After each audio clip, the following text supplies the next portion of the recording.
Cette chanson, j'ai plus ou moins inconsciemment pensé à elle et donc inévitablement à la vôtre aussi.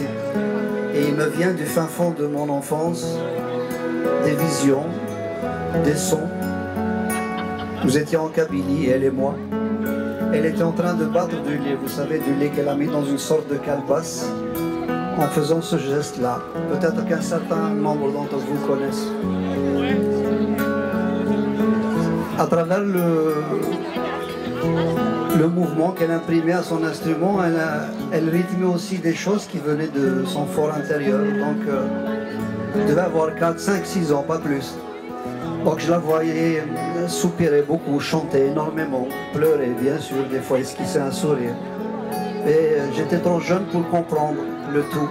Et bien sûr, ayant grandi et surtout ayant emmagasiné toutes ces choses dans ma tête, je me suis rendu compte qu'elle ne faisait que se confier à son instrument. Certainement parce qu'elle ne devait pas avoir d'autres interlocuteurs valables à l'époque. Et à travers ce qu'elle disait, du moins ce que j'en ai saisi, je voyais un petit peu la description d'une femme chez nous, subissant la loi du milieu, la loi du mal. D'autant plus qu'à l'époque, le papa n'étant pas là, ça rajoutait encore du drame à la chose. Et c'est là où j'ai compris que s'il n'était déjà pas évident d'être une femme, en général dans n'importe quelle société, qu'elle soit aboutie, moderne ou pas, ça l'était encore moins dans des sociétés à forte tradition comme la mienne. Et j'en voulais, pour illustration, cette dame qui se trouvait être ma maman, tout simplement. J'ai compris aussi très vite que cette chanson ne m'appartenait pas tout seul, et qu'elle nous appartenait tous, vu les relations identitaires que l'on a avec nos ascendants et nos ascendantes. Et à ce titre, j'ai l'habitude de la partager avec vous, en vous demandant déjà depuis longtemps une chose bien simple, mais inlassablement.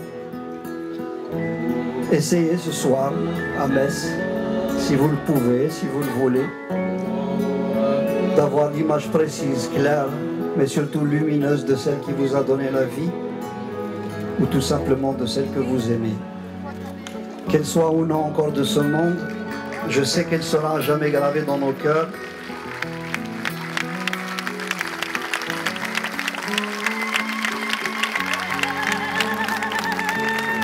C'est vrai parce que, bon, si elles ne sont plus là, ce qui est le plus positif, c'est de nous réjouir de les avoir connues, de nous remémorer tous les meilleurs moments de notre vie commune et surtout nous rappeler ces larmes versées devant nos chères tombes qui proviennent certainement des mots qu'on n'a pas pu leur dire ou qu'on n'a pas su leur dire et surtout de ces choses qu'on n'a pas pu faire ou su faire.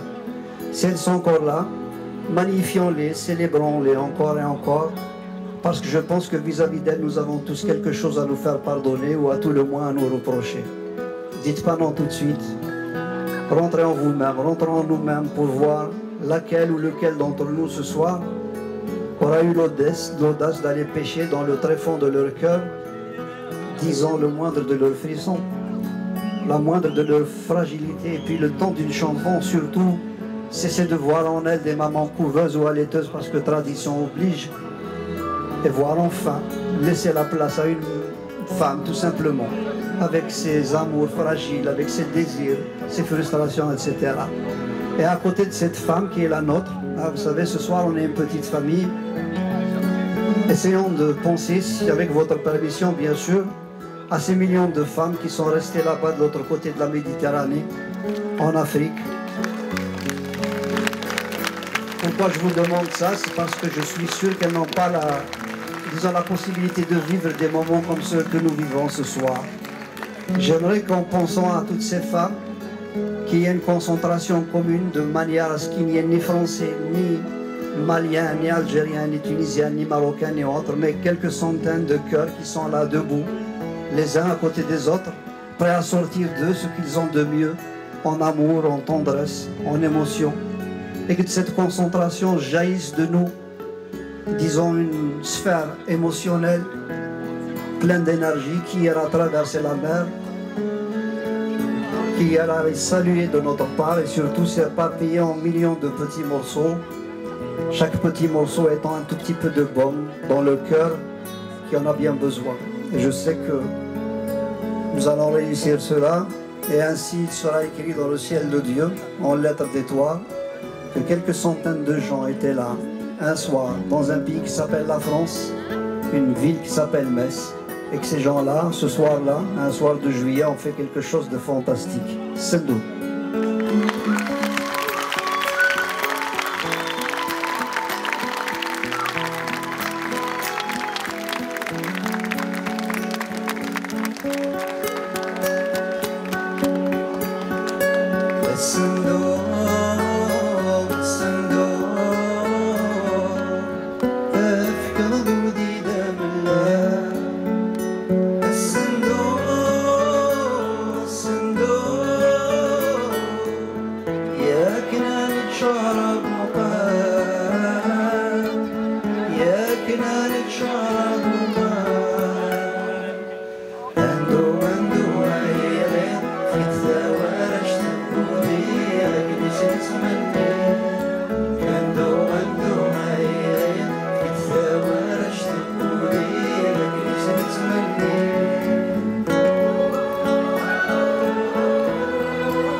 Mando Maria, Ita Warashtu Mudira, Ita